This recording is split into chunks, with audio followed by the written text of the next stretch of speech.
Assalamualaikum warahmatullahi wabarakatuh. Perkenalkan, kami dari kelompok 1 ingin menjelaskan materi bab 1 tentang tujuan penciptaan manusia dan jin. Pertama-tama, perkenalkan, nama saya Fatimah Dizahna. Perkenalkan, nama saya Fafa Kaila Zahra. Izinkan kami memperkenalkan anggota kami. Biasa, saya Afiq yang bersetia, saya baca video edukatif. Perkenalkan, nama saya Atta Mulia Dutya Rahman. Perkenalkan, nama saya Haris Nurul Setiana. Perkenalkan, nama saya Saidah Dutya. Selamat menyaksikan. Tujuan penciptaan manusia dan jin bisa kita lihat dalam surah-surah yang ada di Al-Quran. Quran surah Al-Mu'minun ayat 12 sampai 14, Quran surah An-Nahl ayat 78, Quran surah Al-Baqarah ayat 30 sampai 32, Quran surah Ad-Dariyat ayat 56. Pembahasan yang pertama dalam Quran surah Al-Mu'minun ayat 12 sampai 14 yang berbunyi sebagai berikut. وَلَقَدْ خَلَقْنَا الْإِنسَانَ مِنْ سُلَالَةٍ مِنْ طِينٍ ثُمَّ جَعَلْنَاهُ نُطْفَةً فِي قَرَارٍ مَكِينٍ ثم خلقنا النطفة علقة فخلقنا العلقة مضغة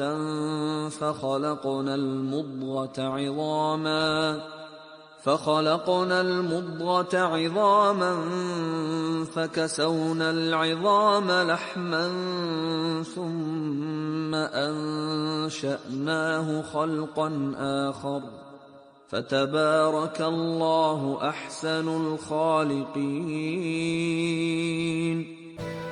Dapat dijelaskan ayat 12 sampai 14 Quran surat Al-Mu'minun menerangkan tentang kejadian manusia yang diciptakan oleh Allah Subhanahu wa taala. Sejak awal diterangkan bagaimana proses perkembangan dan pertumbuhannya sehingga menjadi makhluk yang sempurna. Diterangkan pula bagaimana akhir kehidupan manusia yang telah diciptakan oleh Allah Subhanahu wa taala. Penciptaan yang paling baik adalah dilahirkan, kemudian mati dan dibangkitkan kembali di hari kiamat kelak. Pembahasan yang kedua dalam Quran surah An-Nahl ayat 78 yang berbunyi sebagai berikut. Wallahu akhrajakum min butuni ummahatikum la ta'lamuna syai'an وجعل لكم السمع والأبصار والأفئدة لعلكم تشكرون. Dalam ayat 78 Quran surah An-Nahl ini diterangkan bahwa Allah SWT mengeluarkan manusia dari perut ibunya dalam keadaan tidak tahu apa-apa. Dengan hidayah Allah SWT, potensi alami dan indrawi berkembang seirama dengan perkembangan tubuh dan kehidupannya.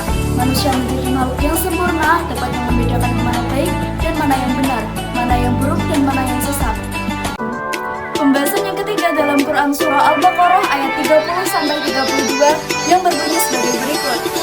وَإِذْ قَالَ رَبُّكَ لِلْمَلَائِكَةِ إِنِّي جَاعِلٌ فِي الْأَرْضِ خَلِيفَةً قالوا أتجعل فيها من يفسد فيها ويسفك الدماء ونحن نسبح بحمدك ونقدس لك قال إني أعلم ما لا تعلمون وعلم آدم الأسماء كلها ثم عرضهم على الملائكة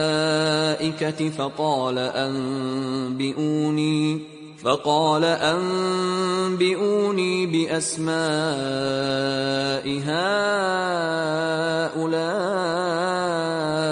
إن كنتم صادقين قالوا سبحانك لا علم لنا إلا ما علمتنا إنك أنت العليم الحكيم.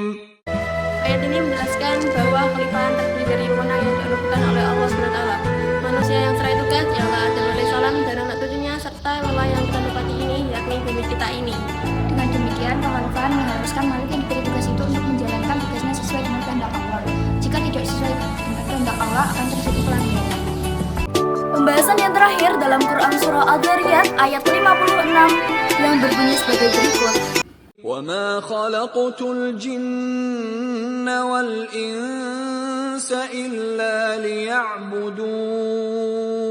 Ayat ini menjelaskan bahwa Allah Subhanahu wa Ta'ala menciptakan manusia dan jin supaya mereka menyembah dan beribadah kepadanya. Ibadah terbagi menjadi dua, yaitu ibadah mahdo dan ibadah ghairu mahdo. Ibadah mahdo adalah ibadah yang ditentukan baik waktu, ukuran maupun caranya. Sedangkan ibadah ghairu mahdo adalah ibadah yang tidak ditentukan waktu dan ukuran kadarnya. Contohnya, membaca Al-Quran, sedekah, menolong orang yang sedang kesusahan, dan lain-lain. Dalam menyembah Allah, kita harus ikhlas dan tetap mematikan ketaatan kepadanya dalam melaksanakan agama secara lurus, yaitu jauh dari syirik dan kesesatan. Selain penjelasan surah-surah dalam Al-Quran, proses penciptaan manusia dan jin juga diterangkan dalam hadis-hadis. An Abdullah bin Mas'ud radhiyallahu anhu qala hadatsana Rasulullah sallallahu alaihi wasallam wa huwa shadiqul masduq inna ahadakum yajma'u khalquhu fi batni ummihi 40 yawma nutfatan summa yakunu 'alaqatan misla dzalika summa yakunu mudghatan misla dzalika yumma yursilu ilaihi malaku fayanfukhu fihi ruha wa yu'maru bi 4 kalimat min rizqihi wa ajalihi wa amalihi wa syaqiyyu aw sa'id fawallahu alladhi la ilaha ghairuhu inna ahadakum la ya'mala bi amali ahlil jannati hatta ma yakunu bainahu wa bainaha zira'un fayasbiqu alayhi alkitabu fayamalu bi amali ahlin nari fayadkhuluha wa inna ahadakum la ya'malu bi amalin ahlin nari hatta ma yakunu bainahu wa bainaha ila zira'un fayasbiqu alayhi alkitabu wa ya'malu bi amali ahli jannati fayadkhulaha. Makna hadis ini secara global. Yang pertama, penyebutan As-Sadiqul Masduq yang jujur lagi dipercaya kepada Nabi Muhammad SAW. Yang kedua, menjelaskan fase penciptaan manusia yang berada dalam janin ibunya dan telah digunakan ilmu pengetahuan modern. Yang ketiga, menjelaskan hidupnya ruh ke dalam janin wanita yang sedang dikandung itu adalah pada saat hari ke-120.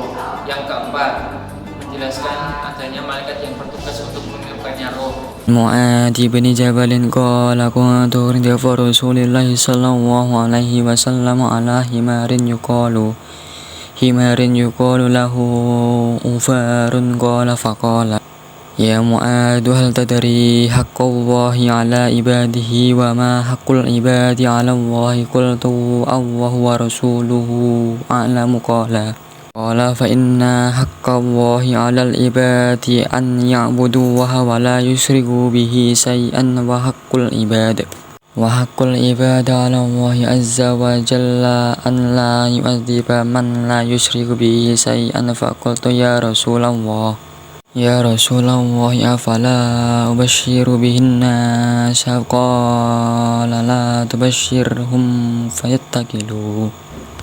Dalam hadis tersebut, Nabi Muhammad SAW menjelaskan hal yang sangat penting, yaitu tentang kewajiban bertauhid dan tidak menyekutukan Allah. Nabi Muhammad SAW memberikan pelajaran ini dengan berbentuk dialog agar lebih berpengaruh pada jiwa dan lebih inspiratif sehingga lebih mudah dipahami. Ini dari hadis ini adalah satu, pentingnya bertauhid dengan benar. Dua, mengenal Allah, yaitu tentang beribadah kepadanya dan tidak menyekutukan Allah terhadap hal apapun. Tiga, orang yang jatuh dalam kemusyrikan walaupun ibadahnya ia sia-sia. Empat, keutamaan orang yang bertauhid dengan benar. Allah akan mengharamkan api neraka baginya. Lima, metode dialog atau jual ialah pendidikan yang memudahkan para murid agar lebih mudah memahami pelajaran. Adalah kau sebagai hamba Allah dan khalifah di bumi. Bentuk sikap dan peran dalam penghayatan dan pengamalan Quran surat Al-Mu'minun adalah selalu sadar diri bahwa kita diciptakan dari hina dan kita tidak boleh sombong. Senantiasa mengakui kemahakuasaan Allah yang telah menciptakan kita dari sebuah hina. Senantiasa bersyukur kepada Allah yang telah menciptakan kita sebaik-baiknya bentuk. Bentuk sikap dan perilaku dalam penghayatan dan pengamalan Quran Surat An-Nahl adalah senantiasa mengakui kebesaran Allah yang telah memberikan kita penglihatan, pendengaran, dan hati nurani.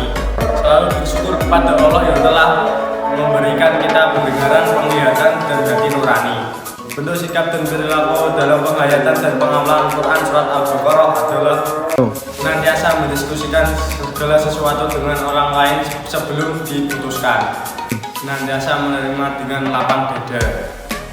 Bentuk sikap dan perilaku dalam penghayatan dan pengamalan Quran Surat Al-Zariyat adalah senantiasa beribadah kepada Allah, baik dalam artian sempit maupun luas. Senantiasa mensyukuri nikmat yang telah diberikan Allah kepada kita semua.